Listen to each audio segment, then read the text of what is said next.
What's going on, boys and girls? Well, that was more complicated than it needed to be, which seems to be Arsenal's MO at the moment in recent weeks, just making games way more tense and nerve-wracking than they need to be, which is something that I think will catch up with us sooner rather than later if we don't sharpen up. But the most important thing is that we have progressed through to the semi-final after a very confusing 1-1 in normal time and an 8-7 penalty shootout at home to Crystal Palace.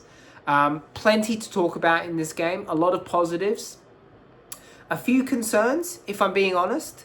But I'll start with the starting 11. Look, I said in my match preview video that Arteta was probably going to make a few changes to the starting 11. As much as I want to win the Carabao Cup, I do feel like this is the one tournament, if you like. This is the one cup out of the four that we're going for this year whereby you can understand Arteta wanting to rotate a little. And look, I think we've built a squad this season whereby, rightly or wrongly, we shouldn't be looking at the players as in starting 11 and bench players. This is a squad that Arteta has built, and whether you agree or disagree, the mindset should be that whoever's coming into this starting 11 should be producing a performance that is equivalent to the person that they're replacing. So no matter what changes we make, the expectation should be the same. At least that's how I feel like we should be going into these games with the players that we've brought in and the squad that we've put together for this season.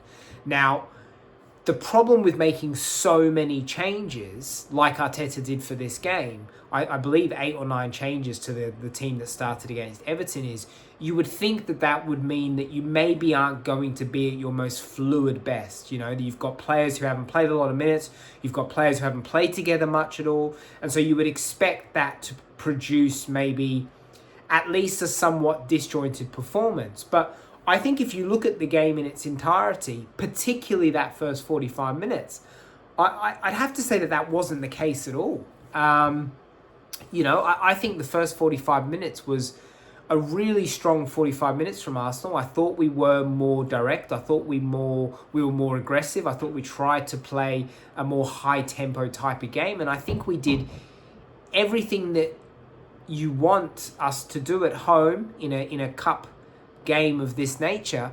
We just couldn't get the goal, and that's been Arsenal's biggest problem for a few seasons now. You know, we have domination of the ball, we have domination of a game, we create chances, but we just can't put the ball in the back of the net. If I look at the starting 11, I had no issue with Kepa in goal. The back line was kind of as I expected it to be. I wasn't aware that Nketiah was coming into this with an injury, so I'm not quite sure how long-term that is or if we were just resting him. But to be honest, I actually quite like the look of Saliba and Calafiori in that centre-back partnership. I think Nketiah has been quite good all in all, but I do think he is still finding his feet in the Premier League. He can be a little bit erratic, and I'm not sure if he has that concentration level for a full 90 minutes that you require in the Premier League. And I really like the look of Calafiori and Saliba. Calafiori is a slightly bigger player as well, so him and Saliba have that big, strong kind of defensive duo that you get with Saliba and Gabriel. So I really like that partnership. And I had no issue with Lewis Skelly at left back. I think he was one of our best players last season. I know he's had some touch and go moments this season, but I put that down more to him not playing much football. But I quite like that back line, and I actually wouldn't have an issue with that being our back line until Gabriel comes back. Happy to see Zubimendi get a rest and see Norgard get some very deserved minutes. I was surprised that he rested both Rice and Zubimendi, but you know, so be it. That's why you build the squad that you do. I picked Madueke to play on the right. I picked Eze to start. Martinelli on the left. And Jesus up front. So it was give or take roughly what I thought it was going to be. Just a few extra changes in there. And like I said, I thought we started really well. There was a great piece of play in the first 10 minutes where Martinelli feeds a lovely through ball through to Madueke, who took a couple of touches and fired off a pretty disappointing shot straight at the goalkeeper. That is where Madueke needs to improve. And I think this game was another example of Madueke just not being that killer that we need him to be. You know, he just, that final product needs to improve massively. He had another shot in the first half. Martinelli kind of loops it over. He kind of gets a touch, pokes it forward. The keeper makes a good save. Crystal Palace's goalkeeper was man of the match for Crystal Palace. He did some really good saves in the match. Madueke had another shot in the later part of the first half. That again, the keeper made a good save, although it was pretty much straight at the keeper. But I just think Madueke didn't have his best game tonight for whatever reason. There was another moment where Saliba got the ball. We turned the ball over and we had an opportunity to quickly break on Crystal Palace. And Saliba fires a beautiful ball out to Madueke, who's kind of hugging the right touchline. And Madueke just doesn't concentrate, lets the ball go through his feet and out for a throw-in. And that was a moment where if he would have collected that ball and started driving towards the box, that would have been a really good chance for Arsenal. I thought Martinelli, that is probably the best 45 minutes of football that I've seen from Martinelli in I don't know how long. Martinelli has had moments this season already, but this was a 45-minute period where he had that right back on absolute toast. And I thought Martinelli looked brilliant. You know, he looked confident. He was dribbling really well. He was getting past the defender. And most importantly, his end product in terms of his crossing was exceptional tonight. He put in at least 3 or 4 crosses in that first half alone, whereby if it would have just been a bit of a better end product from a Madueke or a Jesus, that they should have been goals.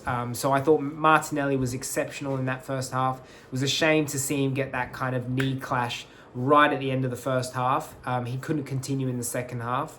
So I do hope that is nothing too serious. But that kind of sums up Arsenal's luck when it comes to injuries. We just whenever there's a player in a bit of form and whatever, all of a sudden there's an injury and he's out and then he has to find his feet again. So I'm really hoping that that's not a major one for Martinelli.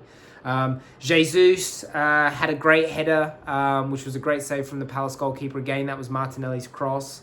But that was about as dominant as you can expect from a half of football. And it was just so disappointing to go into halftime 0-0. I don't know how we went in 0-0 at halftime. I wouldn't say that we created out-and-out must-score goal-scoring opportunities, but we definitely created enough chances in that first half whereby we should have been at least 1 or 2-0 up. So to go in at 0-0, I was frustrated. I did think that Crystal Palace were going to come out better in the second half. I didn't expect them to allow us to dominate them the way we did it moving into that second half, and that proved to be the case. Glasner is a very good coach, and I think he realised what was not going quite right for them in that first half, made a couple of tweaks, brought on Klein at right back to replace the young French right back for Palace who was having a nightmare against Martinelli. And they just came out and were a little bit more physical. Will Hughes came on for Eddie Nketiah, and all of a sudden they were applying a bit more pressure, being a bit more physical, and starting to play through the midfield with Wharton. So I've heard some people say that Palace got the better of us in the second half. I don't know if I agree with that. We definitely weren't as dominant, but I thought all in all it was a fairly even second half whereby I still think we created the better chances. If I go into individual players, in terms of who I thought had a standout. Well, let's finish the game. So obviously we managed to finally get the goal, a Saka cross, a Saka corner rather, another set piece goal, another own goal. That is 3 own goals in our last 2 home matches, which is a concern. But, you know, it is what it is. We go 1-0 up, and at that point you expect us to kind of go on and manage the game out. I thought the Rice substitution for Jesus was an odd one. And it's just another example of Arteta, in my opinion, playing it too safe when we're trying to protect the lead.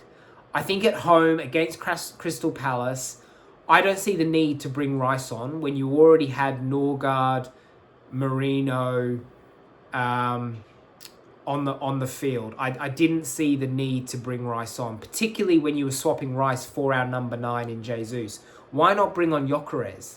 I just felt like bringing Rice on and moving Merino up top just meant that Palace no longer had to really worry about a threat from a number 9 position from Arsenal. And so that allowed them to be more confident and feel like they could press higher, attack more, and come on to us more. Whereas if you bring on a Gyökeres in that instance, at least that keeps the Crystal Palace backline feeling like they've got to keep on their toes. So I just don't think that sent out the right message. Lo and behold, a bit of sloppy play right at the end. Saliba gives away a free kick in a dangerous position. Crystal Palace whip it in.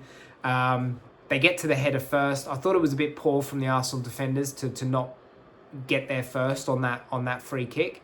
And then Guehi somehow manages to kind of find space, slip in behind our defenders and tuck it in through Kepa, and all of a sudden it's 1-1, 3 minutes to go, and you're looking at a penalty shootout in a game whereby that game should have been over by half time. It should have been. We should never have been in a position where all of a sudden we're looking at the 95th minute of the game and it's 1-1.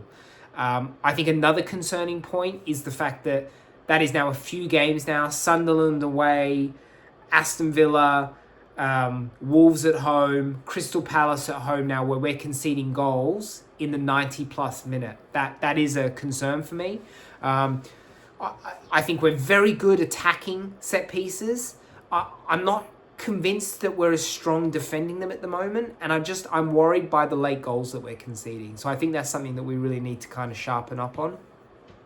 If I look at individual performances now, I thought Kepa looked really good. I think he's a very assured goalkeeper. I think he's a fantastic number 2 to lean on, and I thought he did really well tonight. He was the one who ultimately saved the final penalty in the penalty shootout, so props to him. I thought Saliba was immense, absolutely immense tonight. Timber was good without being great.